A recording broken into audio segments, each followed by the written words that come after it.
Good morning student. B Com fifth sem subject financial accounting, इसके पहले का जो लेक्चर है उसी का कंटिन्यू हम यहाँ पर देख रहे हैं। एब्सॉर्प्शन का प्रॉब्लम चालू किया था और लगभग 4 जर्नल एंट्रीज अपनी हुई थी इन the books of Green Company limited, यानी जो कि एक वेंडर कंपनी थी। तो एक बार थोड़ा एक रिवाइज कर लेते हैं कि पहली 4 एंट्री कौन सी की थी। असेट ट्रांसफर, पहली एंट्री की थी असेट ट्रांसफर, दूसरी एंट्री लायबिलिटीज ट्रांसफर, तीसरी एंट्री की थी परचेज कंसिडरेशन ड्यू और चौथी एंट्री की थी परचेज कंसिडरेशन रिसीव्ड। कौन सी एंट्री? असेट ट्रांसफर, दूसरी एंट्री लायबिलिटीज ट्रांसफर, तीसरी एंट्री परचेज कंसिडरेशन ड्यू और चौथी एंट्री परचेज कंसिडरेशन रिसीव्ड। ये 4 जर्नल एंट्री लास्ट लेक्चर में लिखी थी। अब पांचवी एंट्री देखना है। पांचवी जो एंट्री है वो लिक्विडेशन एक्सपेंसेस की है और प्रॉब्लम में दिया हुआ है कि ये जो भी प्रोसेस है इसके लिए ग्रीन कंपनी को खर्चा आया है 5000, यानी ये जो लिक्विडेशन के एक्सपेंसेस जो है वो ग्रीन कंपनी ने यानी वेंडर कंपनी ने जो है वो पेड किए है, इसलिए उसकी जर्नल एंट्री करेंगे। Realisation account debit to bank account, amount कितना 5000, कितना खर्चा आया है 5000। एक्सप्लेनेशन क्या लिखेंगे? बीइंग लिक्विडेशन एक्सपेंसेस पेड, कितना 5000 ये कंपनी ने किए करके इसमें जर्नल एंट्री आई है। उसके बाद में एंट्री नंबर 6 सीक्वेंस जो है वो ऐसा ही जैसा हमने जो है अमल कमीशन में सीक्वेंस देखा था उसी प्रकार से सीक्वेंसेस है। अब बची हुई जो लायबिलिटीज है वो ट्रांसफर करना है। अब बची हुई लायबिलिटीज में क्या है? बची हुई लायबिलिटीज जो है वो ट्रांसफर करना है शेयर होल्डर्स अकाउंट को। तो जर्नल एंट्री करेंगे उसकी जो बची हुई लायबिलिटीज है वो शेयर कैपिटल बचा हुआ है इसलिए share capital account debit 6 lakh से। उसके बाद में जनरल रिजर्व अकाउंट डेबिट 1,70,000। उसके बाद में profit and loss account debit 1,10,000 to share holders account, total 8,80,000। यानी बची हुई लायबिलिटी जो है वो ट्रांसफर करना है रियलाइजेशन अकाउंट को। तो एंट्री की है हमने share capital account debit, general reserve account debit, profit and loss account debit. ये बची हुई लायबिलिटीज है, कहां ट्रांसफर करना है? टू शेयर होल्डर्स अकाउंट को। इसकी टोटल ले ली 8,80,000। एक्सप्लेनेशन में लिखा है being share capital and accumulated profit transfer to share holders account. कहां ट्रांसफर किए? ये शेयर होल्डर्स अकाउंट को ट्रांसफर किए। सीक्वेंस में एंट्री वैसी। अब जो है डिवेंचर जो है डिवेंचर रिटर्न कर देंगे, 5% जो डिवेंचर थे वो रिटर्न कर देंगे। उसकी journal entry 5% debenture account debit to debenture holders account. Explanation being balance on debenture account transfer to debenture holders account. कितना? 1 लाख। 1 लाख जो है वो डिवेंचर वापस किए और उसके बदले में जो है वो 6% डिवेंचर जो है वो नागपुर कंपनी के देना है। तो इसकी जर्नल एंट्री आएंगे entry number 8 debenture account debit along with premium है, इसलिए इस पर प्रीमियम पहले ही देखा है हमने। डिवेंचर 1 लाख के थे, उस पर 20% प्रीमियम यानी 1,20,000 to 6% debenture in Nagpur company limited. एक बार फिर से जर्नल एंट्री देख लो, debenture account debit to 6% debenture in Nagpur company limited 1,20,000।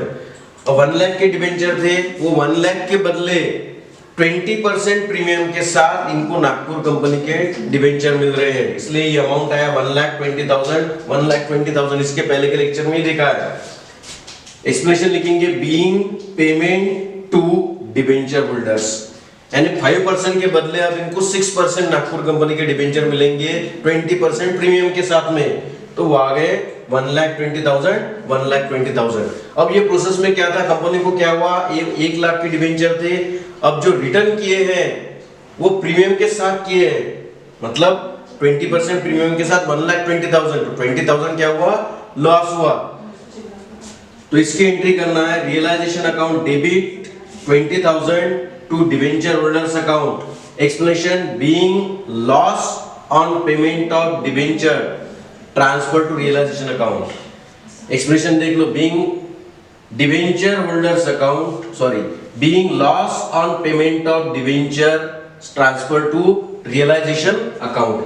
यानी 1 लाख के डिवेंचर थे, 20% प्रीमियम के साथ नए इश्यू किए हैं, तो आ गए 1,20,000।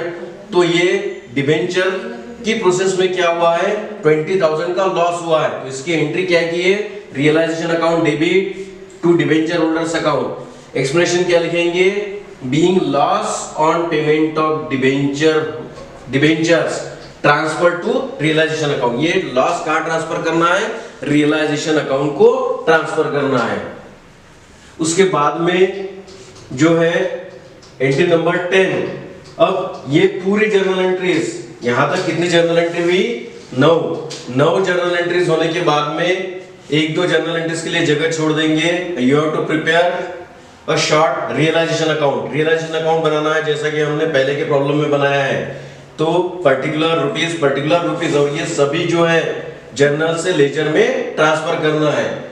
तो उसमें जो है वो 6,15,000 का प्रॉफिट आता है। आपको एक शॉर्ट रियलाइजेशन अकाउंट प्रिपेयर करना है, पर्टिकुलर रुपीस और ये सभी जर्नल एंट्रीज ट्रांसफर करनी है, मतलब उसका लेजर बनाना है। तो उसमें प्रॉफिट आता है 6,15,000। इसके पहले के प्रॉब्लम में हमने देखा है।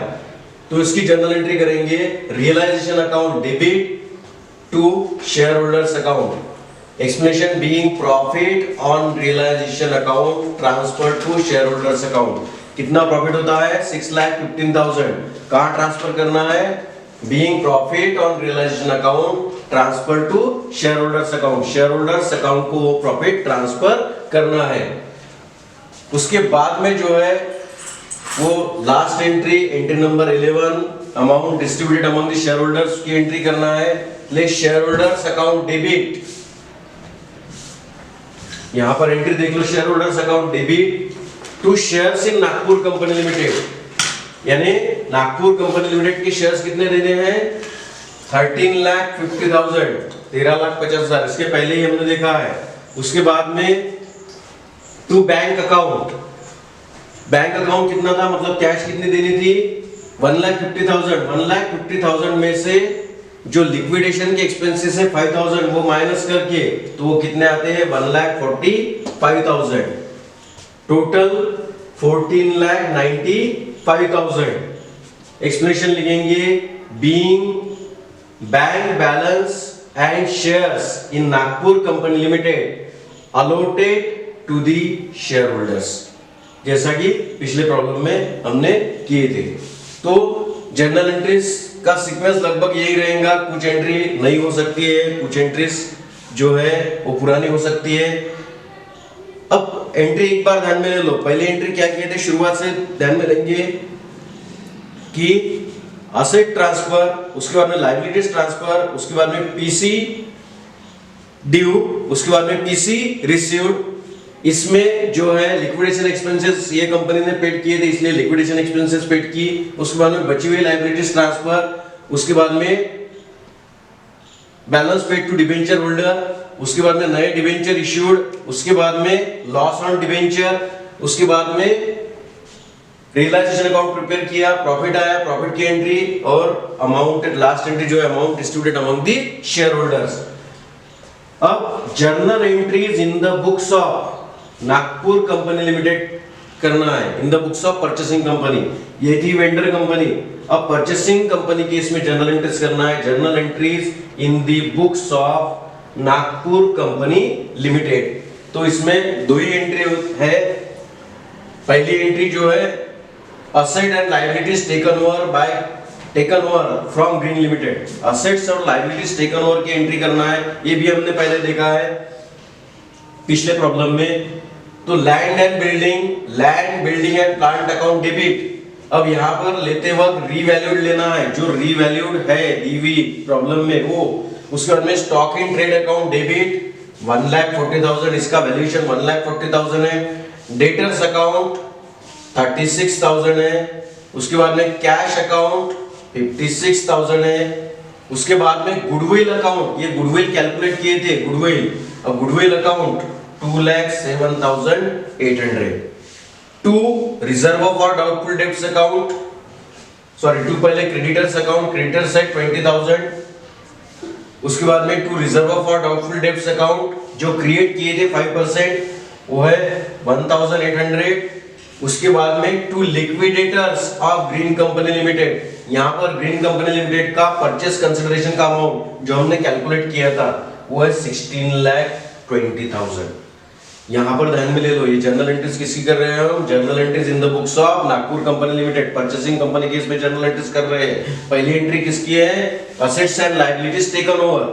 तो जो भी असेट्स टेक ओवर किए हैं और जो वैल्यू में टेक ओवर किए हैं वो वैल्यू यहाँ पे लिखना है। लायबिलिटीज में to creditors account 20,000, to reserve for doubtful debts account 1,800, to liquidators of Green Company Limited, यहाँ पर ग्रीन कंपनी लिमिटेड का लिक्विड परचेस कंसिडरेशन का अमाउंट, परचेस कंसिडरेशन 16,20,000।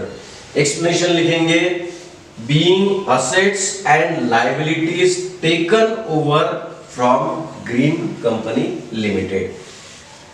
दूसरी एंट्री जो है परचेस कंसिडरेशन पेड की है, इसलिए liquidators of Green Company Limited account debit to, अब लिक्विडेशन परचेस कंसिडरेशन कैसे पेड किया था? टू बैंक अकाउंट, यानी कैश दिए थे 1,50,000 इसलिए लिखा है यहाँ पे to bank account 1,50,000, to share capital account, share capital कितना दिया था कैलकुलेट किया हमने 13,50,000, 13,50,000, और टू 6% डिबेंचर अकाउंट, 5% के बदले अब 6% डिबेंचर दिए थे, कैलकुलेशन में किया हुआ है 6% डिबेंचर अकाउंट, वो कितने 1,20,000।